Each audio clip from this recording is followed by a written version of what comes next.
Hello friends, आपका हमारे channel मेधा academy में हार्दिक स्वागत है। आज हम आपके सामने साइंस सब्जेक्ट से रिलेटेड चैप्टर 2 में फसल चक्र के बारे में डिस्कस करेंगे। इससे प्रीवियस वीडियो में हमने मृदा और उसके प्रकार और फसलों के प्रकार के बारे में डिस्कस किया था। आइए जानते हैं फसल चक्र क्या है।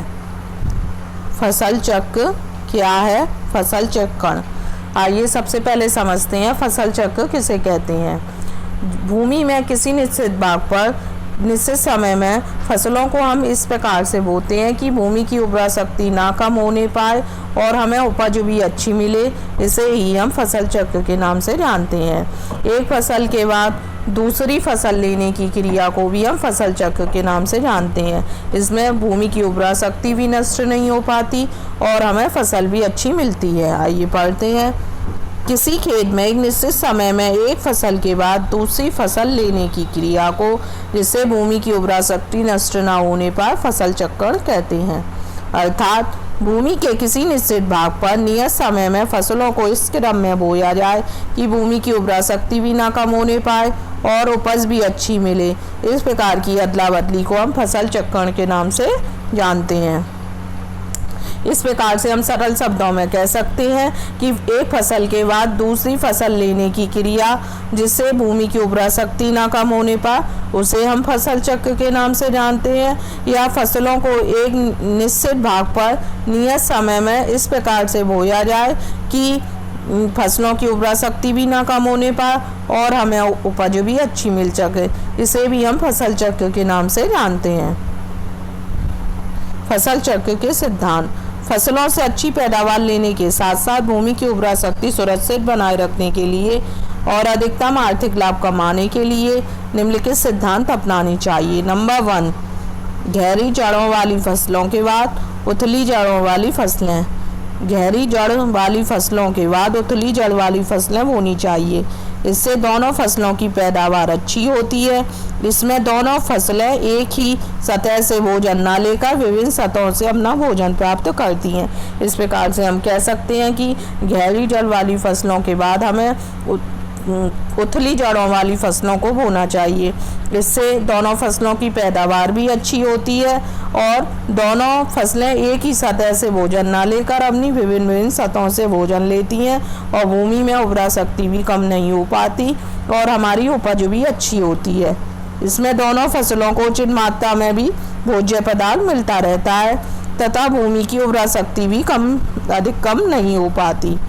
एग्जाम्पल है इसका, जैसे मेथी, अरहर के बाद गन्ना और कपास के बाद मटर बोनी चाहिए। नंबर 2, फलीदार फसल के बाद फलीहीन फसल। फलीदार फसलों भूमि की उर्वरा शक्ति को बढ़ाती हैं, जबकि फलीहीन फसलें उर्वरा शक्ति को कमजोर करती हैं। अतः भूमि को उपजाऊ बनाने वाली फसलें उगानी चाहिए। इस प्रकार से हम कह सकते हैं जो हमारी फलीदार फसलें होती हैं वो हमारी भूमि में जो उर्वरा शक्ति है उसे बढ़ा देती हैं, और जबकि जो फलीहीन फसलें होती हैं वो भूमि की उर्वरा शक्ति को कमजोर कर देती हैं। इसलिए हमें फलीदार फसलों करने पर अधिक ध्यान देना चाहिए। फलीदार फसलें जैसे मटर आदि को जड़ों में छोटी गांठें होती हैं जिसे नोड्यूल कहती हैं। इन गांठों में नाइट्रोजन संग्रहित करने वाला बैसिलस रेडिस्कोला नामक बैक्टीरिया होता है। फसल काटने के बाद ये खेत में रह जाता है और खेत की काफ़ी उपजाऊ बना देते हैं। अतः मूंग, ग्वार, लोबिया, सनई आदि के बाद गेहूं, ज्वार के बाद बरसीम तथा मटर और कपास के बाद मेथी आदि बोनी चाहिए।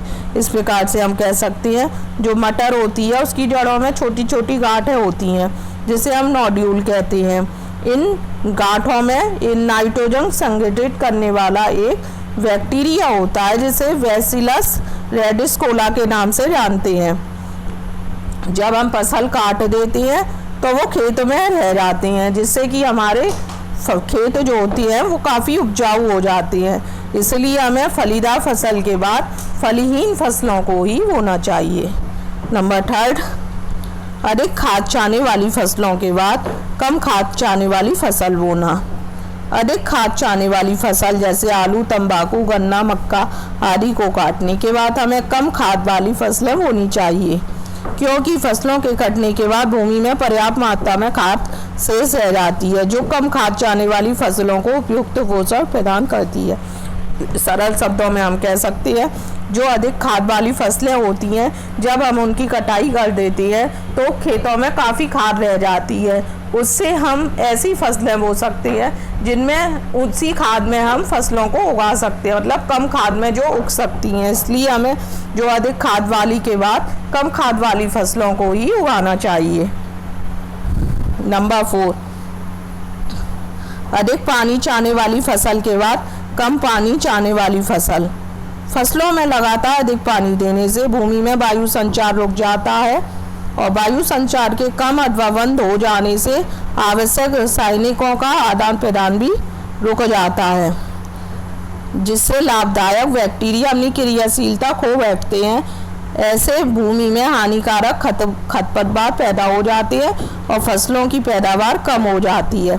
इस प्रकार से हम कह सकते हैं, जब हम अधिक चाहने वाली फसलें लगातार बोएंगे तो भूमि में वायु का संचार रुक जाता है और वायु का संचार जो रुक जाता है उसके कारण रासायनिकों का आदान प्रदान भी रुक जाता है और जो बैक्टीरिया होते हैं वो अपनी क्रियाशीलता को खो बैठते हैं और हानिकारक जब वो खो बैठते हैं तो उससे हानिकारक खरपतवार पैदा हो जाते हैं और हमारी फसल की पैदावार को भी कम कर देते हैं। इसलिए हमें अधिक पानी चाहने वाली फसल के बाद कम पानी चाहने वाली फसलों को बोना चाहिए। जैसे धान के बाद चना बोना चाहिए। एग्जाम्पल है, धान के बाद चना बोना चाहिए। नंबर 5, अधिक निराई गुड़ाई चाहने वाली फसल के बाद कम निराई गुड़ाई चाहने वाली फसल। जैविक कृषि विधि द्वारा अथवा रासायनिक विधियों द्वारा खरपतवार नष्ट कर दिए जाएं तो भूमि में परिष्करण तथा निराई गुड़ाई की बहुत कम आवश्यकता पड़ती है।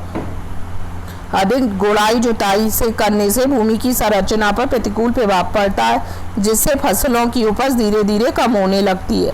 अतः अधिक निराई गुड़ाई चाहने वाली फसलों के बाद कम निराई गुड़ाई चाहने वाली फसलें बोनी चाहिए। अर्थात हम कह सकते हैं कि जब हम अधिक निराई गुड़ाई चाहने वाली फसलों के बाद कम निराई गुड़ाई चाहने वाली फसलें बोते हैं तो इससे हमारी भूमि की संरचना पर प्रतिकूल प्रभाव पड़ता है और फसलें की उपज धीरे धीरे कम होने लगती है।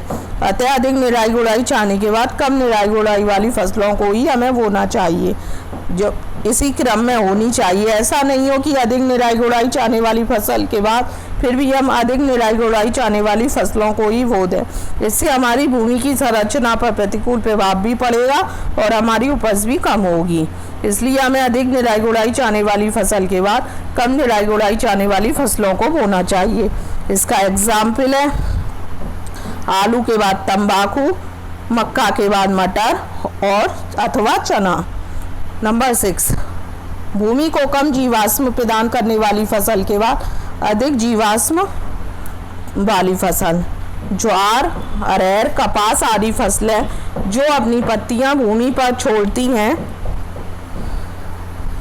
ये पत्तियां भूमि में सड़कर जीवांश में परिवर्तित हो जाती हैं, जिससे आगे बोई जाने वाली फसलें उसका लाभ उठा सकें। गेहूं, ज्वार, अरहर आदि फसलों को प्रचुर मात्रा में जीवांश की आवश्यकता होती है, अतः बाद में बोना चाहिए। इस प्रकार हम कह सकते हैं कि जो भूमि को कम जीवाश्म प्रदान करने वाली फसलें होती हैं, ये पत्तियां भूमि में सड़कर जीवांश में परिवर्तित हो जाती हैं, जिससे आगे बोई जाने वाली फसलें उसका लाभ उठा लेती हैं। इसलिए हमें कम जीवाश्म वाली के बाद अधिक जीवाश्म वाली फसलें ही बोनी चाहिए। नंबर 7, भूमि में विषैले पदार्थों को बढ़ने से रोकना। फसलों को अदल बदल कर इस प्रकार लगाना चाहिए कि भूमि में विषैले पदार्थ ना बढ़ने पाए। कहने का तात्पर्य है कि ऐसी फसलों को बार बार नहीं लगाना चाहिए जिससे विषैले पदार्थ की मात्रा अधिक हो जाए। हमें फसलों को बदल बदल कर लगाना चाहिए जिससे कि विषैले पदार्थ है वो अधिक ना हो पाए। नंबर 8, कीट पतंगों का प्रकोप रोकना। फसलों का हेर फेर इस प्रकार से करना चाहिए कि दो फसलें जिनमें फसलों को नष्ट करने वाले कीट पतंगे एवं बीमारियां एक ही हो, उनमें लगातार नहीं लेनी चाहिए। इस प्रकार से हम कह सकते हैं जो फसलों का हेर फेर होता है वो हमें इस प्रकार से करना चाहिए कि 2 फसलें जो हों जिनमें फसलों को नष्ट करने वाले कीट पतंगे बीमारियां एक सी हों, उन्हें हमें लगातार नहीं लगाना चाहिए। उन्हें हमें बदल बदल कर लगाना चाहिए। लगातार एक ही क्रम में लगाने से कीट पतंगे अधिक पैदा हो जाएंगे और हमारी फसल भी खराब होगी और उर्वरा शक्ति भी कम हो जाएगी। नंबर 9, कृषि साधनों का पूर्ण रूपेण उपयोग। फसलों का हेर फेर इस प्रकार करना चाहिए कि मजदूर और बैलों की शक्ति का अधिक से अधिक उपयोग हो सके। इस प्रकार हम सरल शब्दों में कह सकते हैं, जो हमें फसलों का हेर फेर करना है वो हम ऐसे करें कि हम अधिक से अधिक मजदूरी ले सकें और बैलों का भी हम अधिक से अधिक उपयोग कर सकें। नंबर 10, भूमि को खाली छोड़ना। भूमि को उपजाऊ बनाने के लिए उस पर लगातार फसलें नहीं करनी चाहिए। अगर हम अपनी भूमि को उपजाऊ या अधिक अच्छा बनाना चाहते हैं तो उस पर एक ही बार अधिक खेती नहीं करनी चाहिए। हमें गैप दे दे के खेती करनी चाहिए, उसे 1-2 मौसम खाली छोड़ देना चाहिए। इस समय खेत में जुताई करते रहना चाहिए जिससे खरपतवार नष्ट हो जाए और भूमि में वायु का संचार बढ़ जाए। और अब जब हम खाली छोड़ते हैं तो उसमें हमें जुताई भी करते रहना चाहिए जिससे उसमें खरपतवार जो भी पैदा होते हैं वो नष्ट हो जाए और भूमि में वायु का संचार बढ़ जाए। जैसे कि आपने झूम खेती सुनी होगी, उसमें हम खेती करने के बाद कुछ समय के लिए उसे खाली छोड़ देते हैं जिससे कि खरपतवार नष्ट हो जाए और भूमि में वायु का संचार भी बढ़ जाए। इससे हमारी भूमि भी अधिक उपजाऊ हो जाती है और जो भी हमारी उपज करती है वो हमारी अच्छी होती है। नंबर 11, कृषक की योग्यता। जिस प्रकार एक अयोग्य डॉक्टर एक बीमार को मार सकता है, उसी प्रकार एक कम जानकार कृषक देश को मार सकता है। अधिक कुचला ज्ञान हमेशा दुखदायी होता है, अतः कृषक को फसलें हेर फेर करना चाहिए जिनसे खेती, रोग, कीटों एवं प्रबंधन के बारे में पूरा ज्ञान।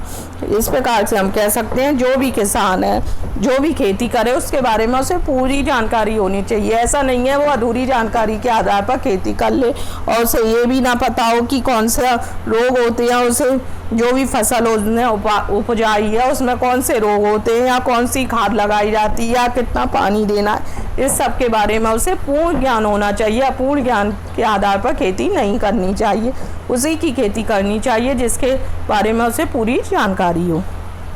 अगर आपको हमारा ये फसल चक्र और उसके सिद्धांत समझ आए हो तो हमारे वीडियो को लाइक कीजिए, हमारे चैनल को सब्सक्राइब कीजिए और हमारा अगला वीडियो देखने के लिए बेल आइकन को प्रेस कीजिए। Thank you.